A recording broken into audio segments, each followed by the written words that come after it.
तो स्टूडेंट्स आज हम कवर करने वाले हैं, मैं आपको ये बताने वाला हूँ कि प्रीवियस ईयर क्वेश्चन जो होते हैं ना आरआरबी एनटीपीसी के, वो इतने कारगर होते हैं। यानी कोई भी कॉम्पिटिटिव एग्जाम में अगर आपके पास रिसोर्सेज भी नहीं है, आपके पास कोई मॉक टेस्ट नहीं है, कुछ नहीं है, वैसे आजकल सब बच्चे तैयारी के साथ रहते हैं, बट अगर नहीं है, सिर्फ पीवाईक्यू ही आपको सिलेक्शन दिला सकता है। पीवाईक्यूज में इतनी ताकत होती है, वो इतना इंपॉर्टेंट होता है। ठीक है, तो आज हम डिस्कस करने वाले हैं previous year question of RRB NTPC जो कि 2019 की क्वेश्चन। ठीक है, तो आप यहाँ देख सकते हो, मैंने ऑलरेडी यहाँ पर कुछ एनोटेशन किया था, ऑलरेडी इसमें रह गया है। ठीक है, तो पहला क्वेश्चन, आप पीवाई को समझोगे कैसे कि हमको क्या पढ़ना है। राइट डायरेक्शन में आपके प्रिपरेशन को ले जाने का काम जो है वो प्रीवियस ईयर क्वेश्चन ही करता है। Harish and Bimal can complete the task in 20 days। Clear बात है यहाँ पर, टाइम एंड वर्क, ये टाइम एंड वर्क का सवाल है। पहला क्वेश्चन है इसका, वो ये कह रहा है कि हरीश और Bimal can complete a task in 20 days, they work at it for 15 days। यानी ये टाइम एंड वर्क का है। इससे हमको क्या पता चला, या हमारे लिए कैसे इंपॉर्टेंट है। हमारे लिए इंपॉर्टेंट है कि भाई टाइम एंड वर्क से जितना क्वेश्चन आएगा मैं उसको बहुत अच्छे से करूंगा। यानी टाइम एंड वर्क एक इंपॉर्टेंट टॉपिक है, क्योंकि प्रीवियस ईयर आ चुका है, सीधी बात।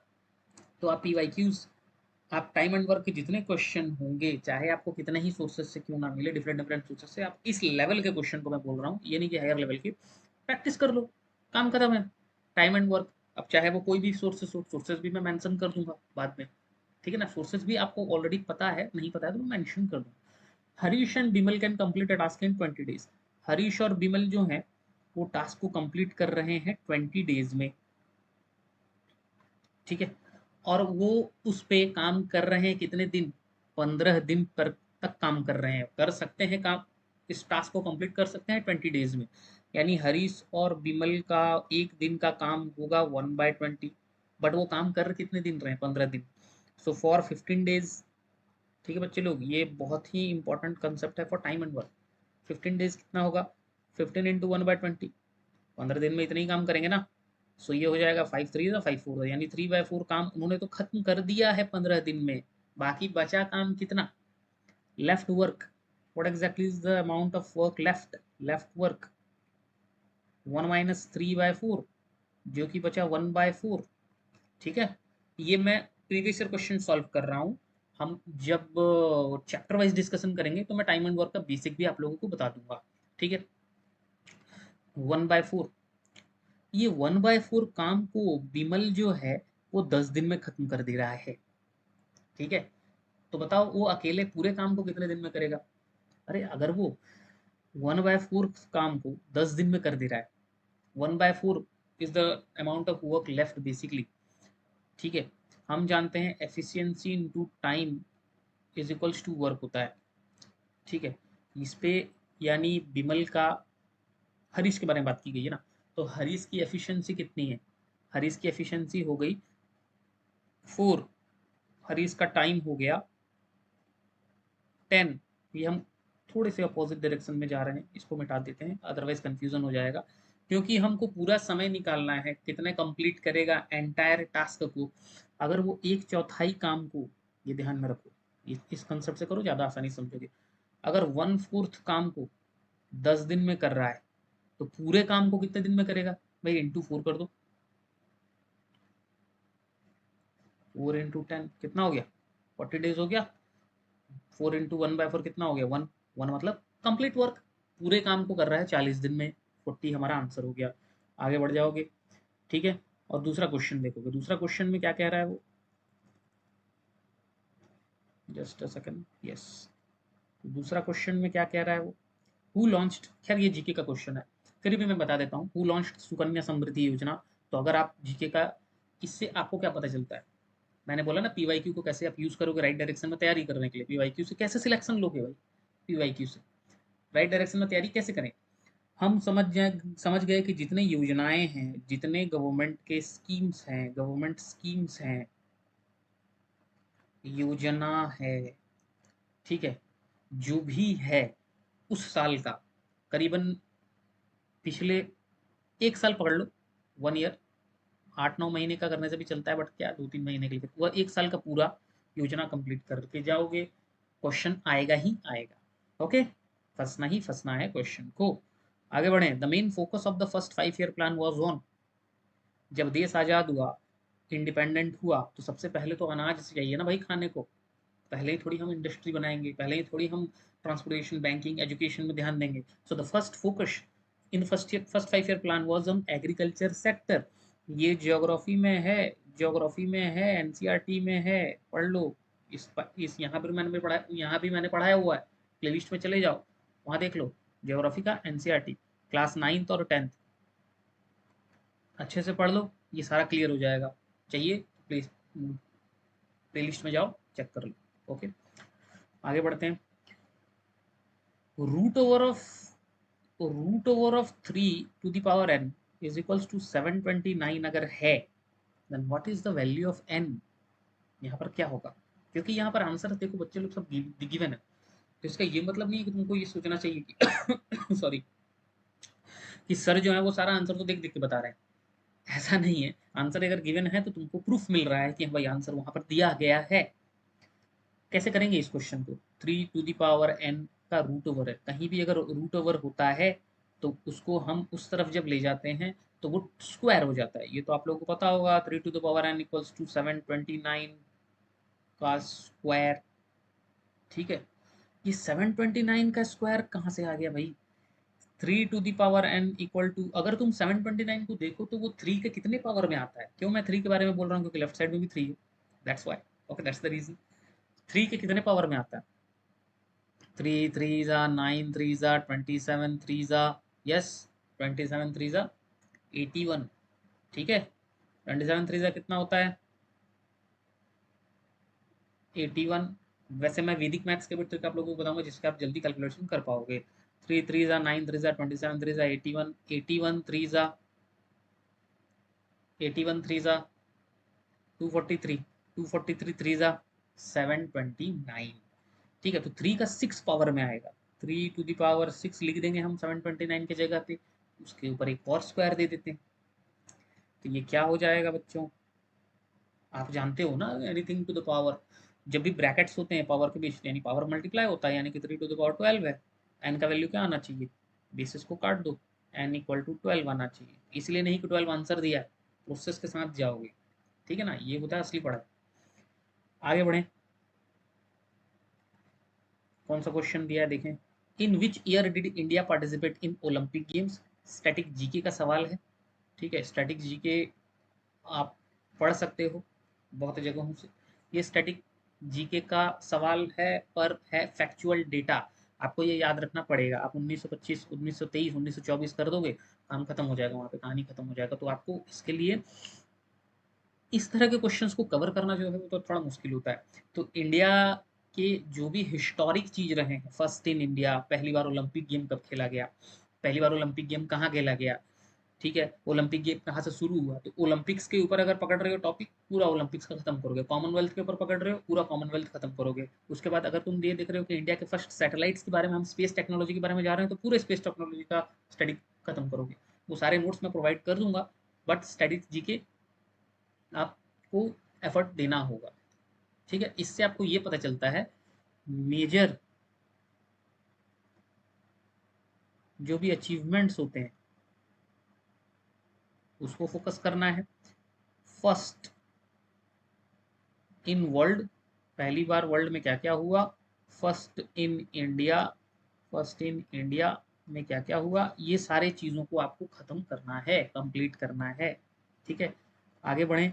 मैं इसीलिए प्रीवियस ईयर क्वेश्चन से आप लोगों को इंपॉर्टेंट टॉपिक बताता जा रहा हूँ, जिससे कि आपको तैयारी में और सुविधा हो कि हमारा पीवाईक्यू से हमको सही डायरेक्शन कैसे मिले। बच्चे बैठ के कोई और ही डायरेक्शन में मेहनत कर रहे हैं, तो वहाँ से कैसे सिलेक्शन होगा, नहीं होगा ना।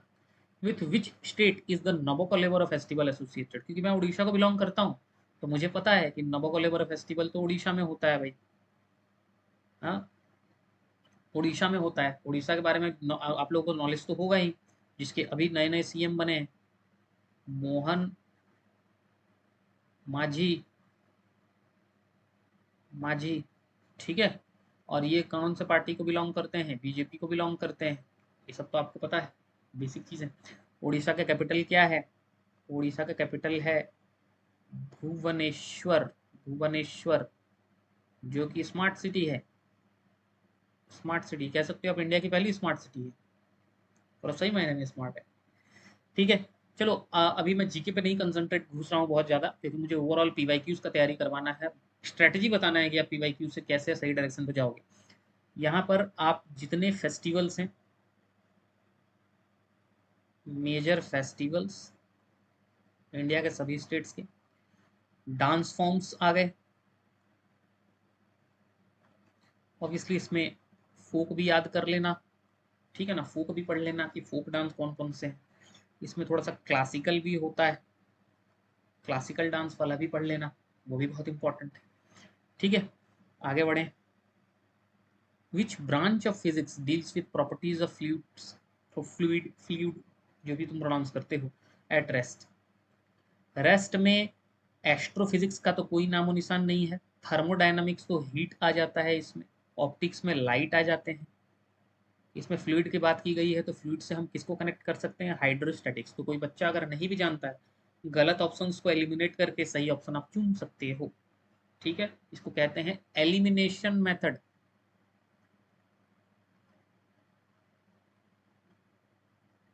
ठीक है बच्चे लोग, क्लियर हो रहा है? चलो आगे बढ़ते हैं और दूसरे क्वेश्चन की तरफ बढ़ते हैं। The HCF of two number is 6 and their LCM is 84। HCF और एलसीएम दोनों दिया है। If one of the number is 42, एक नंबर अगर 42 है, दूसरा नंबर क्या होगा? हम जानते हैं product of HCF and LCM is equals to product of numbers और both the numbers that is given. यहाँ पर HCF 6 है, 84 है, एक नंबर 42 है, तो दूसरा नंबर x मैंने ले लिया, वो क्या होगा? x होगा 6 इंटू 84 बाय 42, 42 टू जा, ये हो जाएगा 12 आंसर। तुम बोलोगे सर यहीं पे क्यों नहीं काट दिए? हर तरह के बच्चे दिखते हैं, बेसिक से लेके मास्टर माइंड बच्चे भी दिखते हैं, तो सबके हिसाब से बताना पड़ता है। ठीक है, आपके अपने अपने स्पीड के ऊपर है कि आप कैसे कर रहे हो। हम बेसिक सबसे सिंपल तरीका समझाना हमारा काम है। First amendment to the constitution of India was made on again static GK. तो यहाँ पर अगर आप पॉलिटी को पूरा खत्म कर देते हो, पॉलिटी कंप्लीट नोट्स, जो कि आप मेरे टेलीग्राम चैनल को ज्वाइन करोगे, मेरे टेलीग्राम चैनल को ज्वाइन करना, तो वहाँ आपको नोट्स मैं दे दूंगा। अगर किसी को पीडीएफ चाहिए, ठीक है, तो वो वहाँ से डाउनलोड कर सकता है। अदरवाइज आप 9178999816 पे व्हाट्सएप करके पीडीएफ ले सकते हो। पॉलिटी का है, मतलब जीएस के सभी का है, मैथ्स का भी है, ठीक है, सब चीज़ों का है।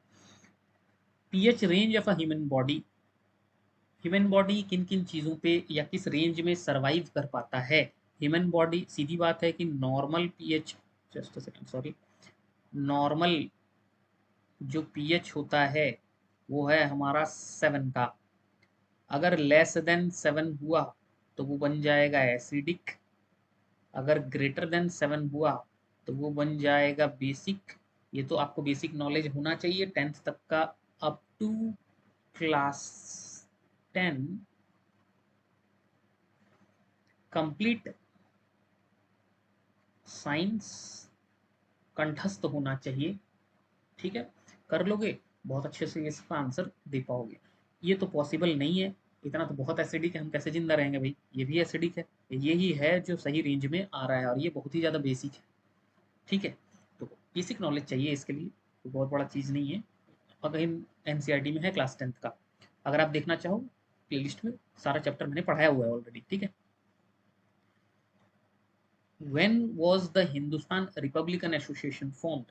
तो ये भाई फिर वही चीज़ है, इसके लिए आप मॉडर्न हिस्ट्री पढ़ो, जिसमें इंडियन इंडिपेंडेंस के लिए कितना रिवोल्यूशन हुआ, इंडियन रिवोल्यूशन बेसिकली, उसके बारे में सारा डिटेल दिया गया है। हिंदुस्तान रिपब्लिकन एसोसिएशन कौन थे, इनमें आप बड़े बड़े लेजेंड्स के बारे में जानोगे, भगत सिंह, सुखदेव, राजगुरु, राम प्रसाद बिस्मिल। ठीक है, तो वो सब आप मॉडर्न हिस्ट्री कंप्लीट करोगे, सारा आ जाएगा। एक प्रॉपर क्रोनोलॉजी में पढ़ना होता है, क्रोनोलॉजी मतलब एक क्रम में पढ़ना होता है। ठीक है, उस क्रम को आपको याद करना होता है, बहुत इंपॉर्टेंट होता है। X square plus y square plus 1/x² plus y square equal to 83। Find the value of x y minus 1/xy is what.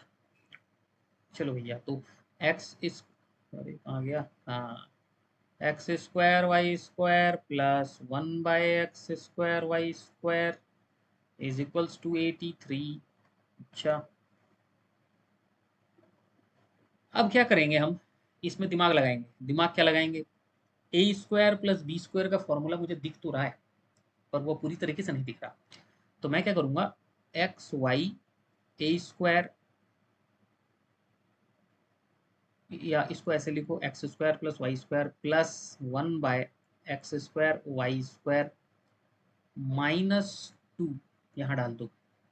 असल में ये जो मैं -2 लिख रहा हूँ, ये क्या है, a square plus b square minus 2 a B.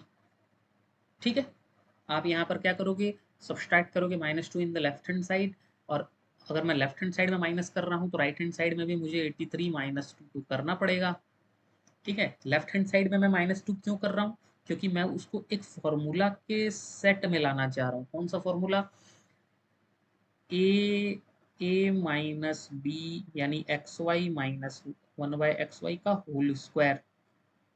अगर इसमें आपको आइडेंटिटीज का नॉलेज नहीं है, फंस जाओगे, इसीलिए 10th तक का मैथ क्लियर होना चाहिए।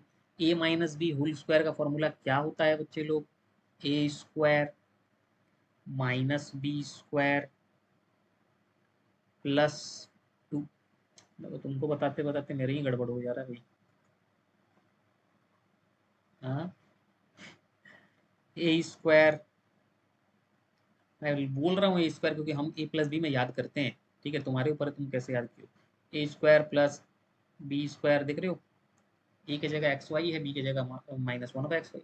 ए square plus b square -2ab, पर ए और बी तो कट जाएगा ना, 1 आ जाएगा, तो -2 हम लगा दिए।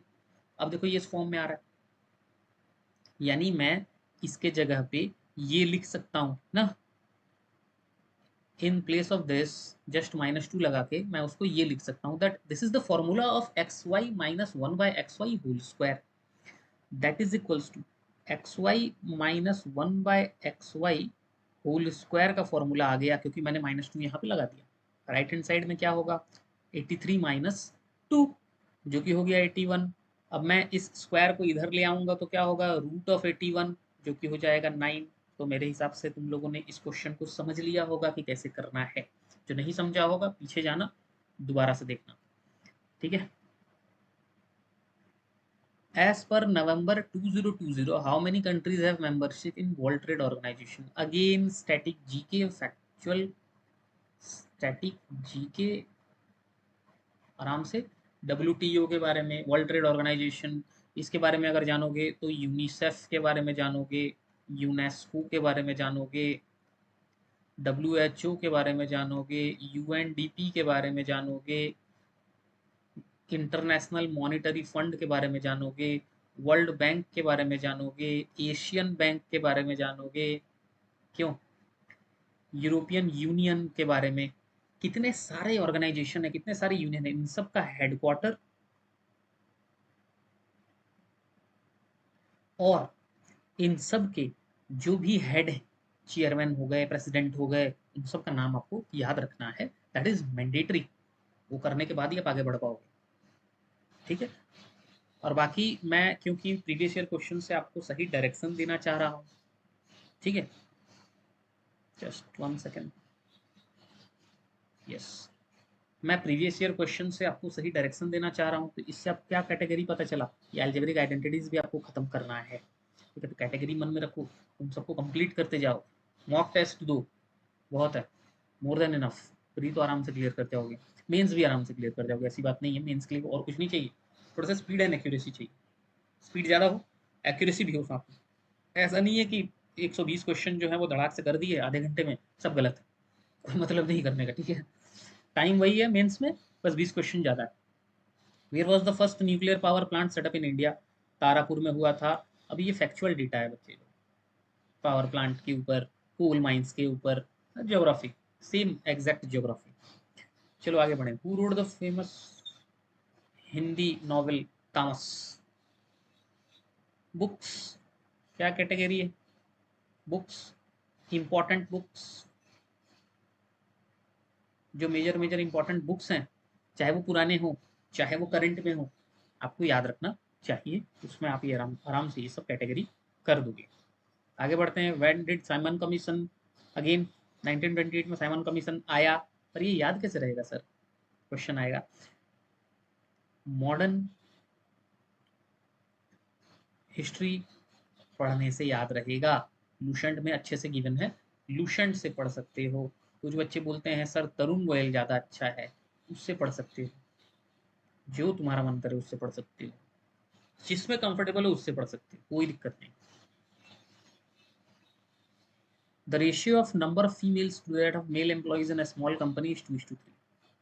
देखो फीमेल जो हैं वो 2x हैं, मेल जो हैं वो 3x हैं। Number of male employ in the company is 90। Clear है? 3x जो है वो 90 है, तो x कितना हो गया? 30 हो गया। अगर x 30 हो गया तो ये तो 90 दिया ही है, ये 30 मल्टीप्लाई कर दो x की जगह 30, बस काम खत्म है, ये 60 हो गया। तो टोटल एम्प्लॉयज कितने होंगे? 90 और 60 को प्लस करो, वही 150 होंगे। अब इसमें और क्या बताएं, बहुत ही आसान है। ठीक है। If area of circle is 154 centimetre square then circumference of circle is. जिस बच्चे का मैथ अच्छा होगा वो हो ही नहीं सकता 10 तक 10 तक, वो हो ही नहीं सकता कि इन सब क्वेश्चंस को ना कर पाए। Area of circle pi r square होता है ना, पाई आर स्क्वायर होता है 154। आर स्क्वायर क्या होगा? 154 डिवाइडेड बाय पाई, यानी मैं इसको ये लिख सकता हूँ ना 154 इंटू 7/22। ठीक है। 11 टू ज़ा 11 वन ज़ा 11, 11 फोर ज़ा 2, 7 ज़ा, यानी ये हो गया 49। नॉर्मल मल्टीप्लिकेशन है और कुछ नहीं है। आर स्क्वायर अगर आया 49 तो सीधी बात है आर कितना आएगा? 7 आएगा ना, रूट ओवर ऑफ 49। सरकमफ्रेंस क्या होता है बच्चे? 2 पाई आर होता है सरकमफ्रेंस। 2 × 22/7 इंटू आर कितना था? 7 था। काटो, 22 × 2 कितना आएगा? 44 आएगा। और ये सब आपको फ्रैक्शन ऑफ सेकंड में करना है, जल्दी जल्दी करना है। ये मैं बेसिक अप्रोच बता रहा हूँ, जल्दी में कैलकुलेशन थोड़ा फास्ट करना पड़ता है और कुछ नहीं है। ट्रिक्स फ्रिक्स बाद में, फंडामेंटल स्ट्रॉन्ग करने के बाद ट्रिक्स, पहले ट्रिक्स नहीं, वरना दिक्कत हो जाएगा। Which industry uses limestone as raw material? Limestone plastic में क्या काम? लाइमस्टोन ऑटोमोबाइल में क्या काम? गाड़ी के ऊपर पत्थर लगा के बैठोगे क्या? नहीं। सीधी बात है कि ये सब चीज़ों को अपने दिमाग में रखो। एलिमिनेशन पे जाओ, मैंने क्या कहा? एलिमिनेशन पे जाओ ना, सीधी बात है, अगर नहीं आ रहा कुछ तो। बर्तन में लाइमस्टोन कहाँ से आएगा भाई? कौन है जो पत्थर के बर्तन यूज करता है घर पे? सीधी बात है कि सीमेंट पे होगा। बहुत ही लो लेवल का क्वेश्चन है ये सब। ठीक है, बहुत ही लो।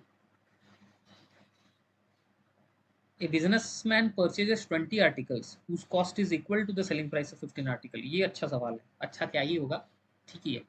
एक बिजनेसमैन जो है वो 20 आर्टिकल परचेज करता है जिसका कॉस्ट इक्वल है selling price of 15 article. Profit और loss percentage of the businessman is, मतलब CP of 20 article is equals to SP of 15 article. यही है ना। सीपी ऑफ 20 आर्टिकल, 20 आर्टिकल को खरीदने में जितना पैसा लगा 15 आर्टिकल को बेचने में ही उतना लग गया। ठीक है। द प्रॉफिट और loss percentage of the businessman is, यहाँ लॉस का कोई चांस नहीं है, उसके पैसे तो 15 आर्टिकल बेचने पे ही निकल जा रहे हैं ना, दिमाग लगाओ। और 20 आर्टिकल और 15 आर्टिकल, उसके पैसे तो वैसे ही निकल गए। प्रॉफिट का केस है, 25% प्रॉफिट होगा क्या? अच्छा देखते हैं। सीपी ऑफ 1 आर्टिकल क्या होगा?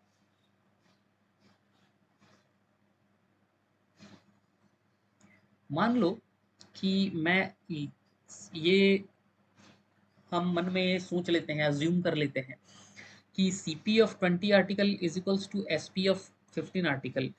Let CP of 1 article be 1 रुपया मात्र।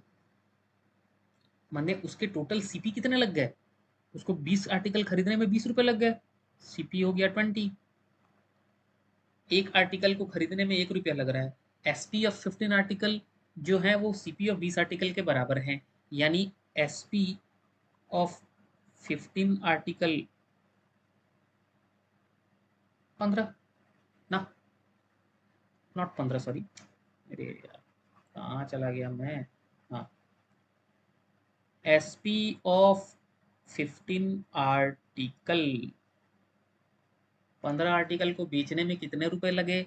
वही लगे जो सीपी ऑफ 20 आर्टिकल है, जो कि 20 है। 15 आर्टिकल का एसपी अगर 20 है, 1 आर्टिकल का एसपी कितना है? एक चीज का एसपी कितना है?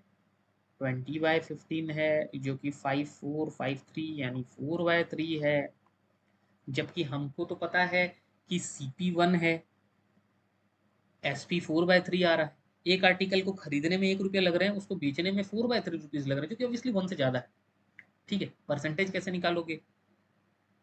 परसेंटेज कैसे निकालोगे? Profit percent is equals to SP minus CP by CP into 100। ये है प्रॉफिट परसेंट का बेसिक अप्रोच। तो सेलिंग प्राइस 4/3 है, -1 है, डिवाइडेड बाय 1 है। तो बेसिकली हम कर क्या रहे हैं? हम करेंगे क्या? हम करेंगे ये, यहाँ यहीं से सीधा निकाल दोगे ना, उतना क्यों प्रपंच करने जाओगे। एक आर्टिकल का सेलिंग प्राइस आ रहा है 4/3, कितना ज्यादा है? सेलिंग प्राइस किस पे निकलता है? सीपी पे निकलता है। अगर मेरा CP3 है, सेलिंग प्राइस 4 है, मतलब परसेंटेज क्या आने वाला है? देखो यहाँ पे ध्यान से, ये शॉर्ट ट्रिक है थोड़ा, ये अभी बड़े भले बड़ा लगे पर बड़ा है नहीं। ठीक है, एक ज्यादा है, एक ज्यादा है, कितने में से ज्यादा है? सेलिंग प्राइस क्या आया? 4/3। एक ज्यादा है, कितने में से ज्यादा है? 3 में से ज्यादा है ना। 1 more than 3 इंटू 100, क्या आ गया? 33.3%। काम खत्म। समझ पा रहे हो बात? तुम ऐसे शॉर्ट ट्रिक में जाओगे, वरना ऐसे तो करते रह जाओगे फिर ना।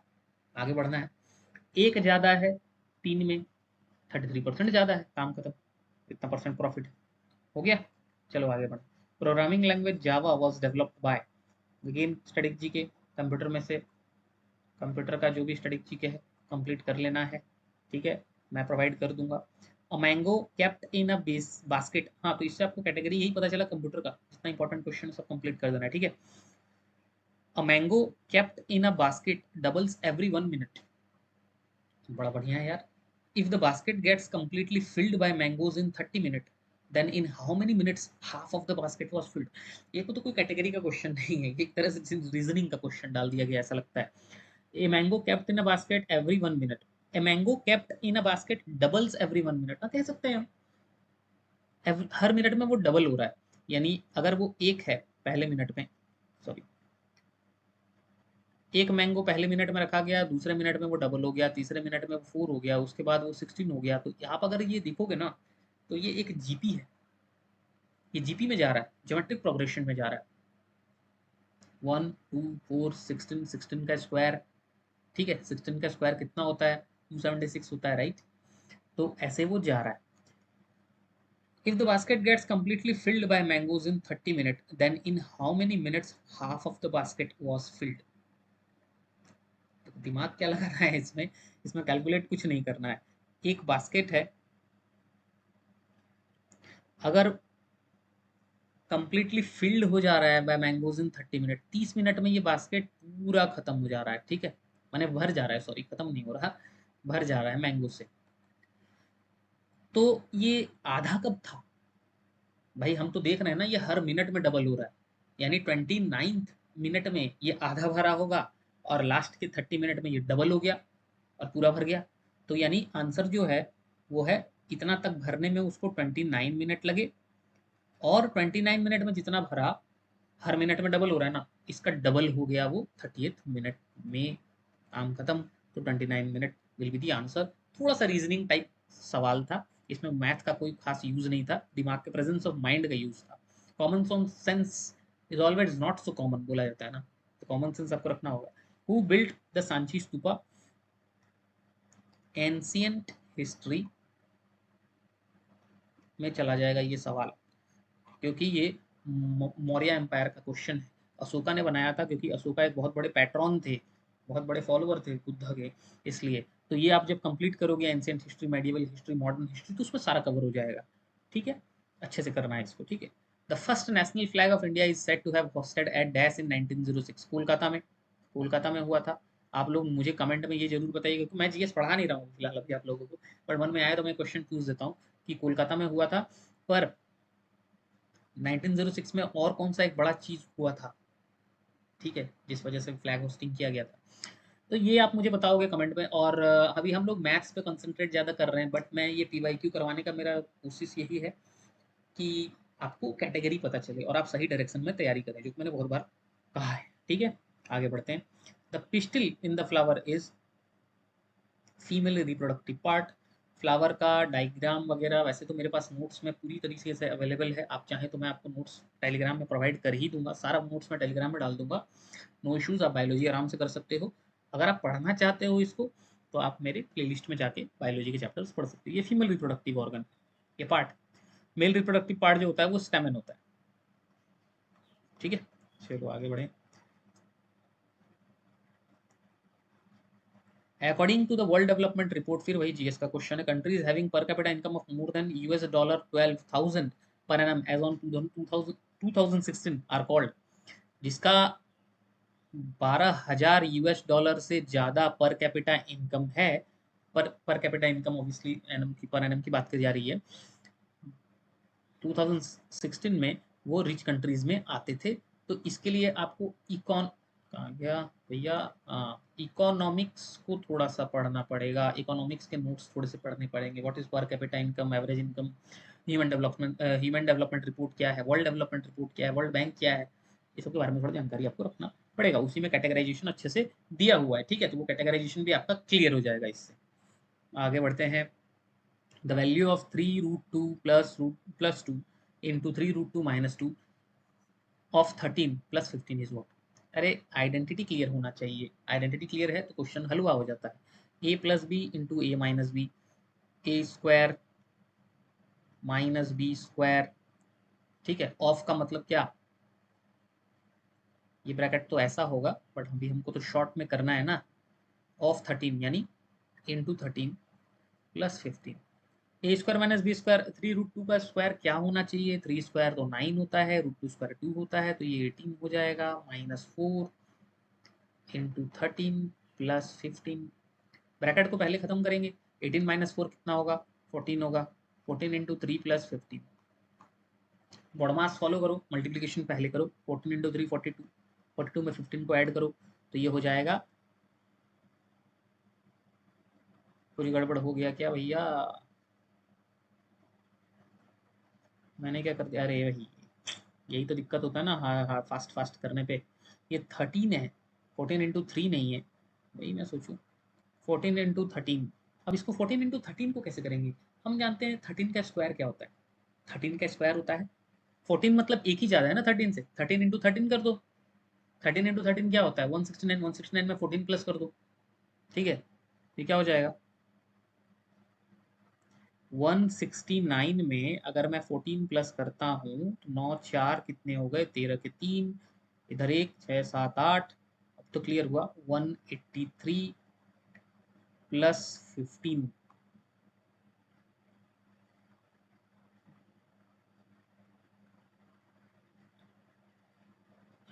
बाबू रे, हम हड़बड़ा जा रहे हैं बबुआ, गड़बड़ हो रहा है। 13 × 14 यानी कि 13 को हम 14 टाइम्स मल्टीप्लाई किए हैं। मैं शॉर्ट ट्रिक बताने के चक्कर में गलती कर दे रहा हूँ, देखो, इसलिए 13 × 13 कितना होता है, 169 होता है, उसमें एक और 13 को हम अगर ऐड कर देते हैं तो 9 3 12 8 182, ये आ गया इसका मल्टीप्लीकेशन 182। तुम चाहो तो बोलो सर साइड करिए ट्रिक्स फ्रिक्स, हम डायरेक्ट करेंगे, 14 × 13 डायरेक्ट करो, 182 आया, प्लस 15 करो तो आंसर आ जाएगा 197। ठीक है, चलो आगे बढ़ते हैं और देख रहे हैं अभी कितना हो पाएगा, कंप्लीट करने का कोशिश करते हैं। In a school 60% of the students passed in an examination, if number of failed candidates is 240, then number of candidates that have passed is. मान लेते हैं स्कूल में एक्स बच्चे, उन एक्स बच्चों में से 60% यानी 60/100 बच्चे जो हैं वो पास कर गए, तो फेल वाले कितने हैं, 40x/100 वाले फेल हैं। 40% को हम क्या लिख सकते हैं, 2225, 2x/5। परसेंटेज का देखो नॉलेज होना बहुत जरूरी है। 40% क्या होता है, अगर 10% होता है 1/10, 40% क्या होगा 40/10 ना, 4/10 सॉरी, तो क्या हो जाएगा 2/5। 2x/5 बच्चे जो कि कितने आए 40% जो बच्चे हैं वो फेल हो रहे हैं।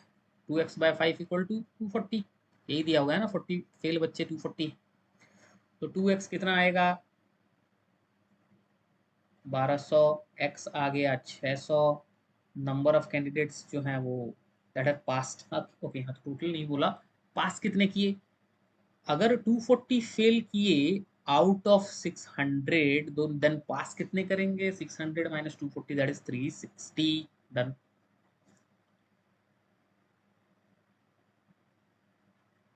चलो भैया आगे बढ़े। इनसेट आईबी मैंने कहा था ऑलरेडी कि स्पेस टेक्नोलॉजी के ऊपर पूरा स्टैटिक जो भी मेजर मेजर स्पेस में अचीवमेंट्स हैं वो, और जो भी करंट हो उसको भी कंप्लीट कर लीजिएगा, बहुत ही अच्छा रहेगा। आगे बढ़ते हैं। There is a carpet of length 20 whole 5/2, how many small pieces of carpet each of length 4 whole 1/2 meter can be cut out of it? अच्छा 20 whole 5/2 से अगर मैं 4 whole 1/2 को करता हूँ डिवाइड, कितना आंसर आना चाहिए? तुम चाहो तो डायरेक्ट कर सकते हो, नहीं कंफ्यूजन है तो पहले इसको प्रॉपर नंबर्स में ले आओ। 200/2 हो गया ये, डिवाइडेड बाय 9/2 हो गया ये ना, 40 इंटू 5, जस्ट अ सेकेंड बच्चे, जल्दी कंप्लीट करने के चक्कर में दिक्कत हो जाता है, क्योंकि मुझे एक जगह जाना है और मैं कोशिश कर रहा हूँ आज जितना कंप्लीट हो जाए मैं करूँगा। ओके सो 20 होल 5/2, 40 प्लस 45/2, ठीक है, डिवाइडेड बाय, क्योंकि डिवाइड करेंगे तो अपने आप पता चल जाएगा कि कितना निकल सकता है उसमें से, 4 होल 1/2, 9/2, करेक्ट 9/2, 45/2 और 9/2 को अगर मैं डिवाइड करता हूँ तो 2 तो कैंसिल हो गया, 9 5 जा 45, 5 विल बी द आंसर। फिर आगे बढ़े, क्या हुआ, ओके बनाना प्राइस इज, ये रीजनिंग का question, banana price is more than that of lychee, banana price is less than that of kiwi, kiwi price is more than that of banana and लीची।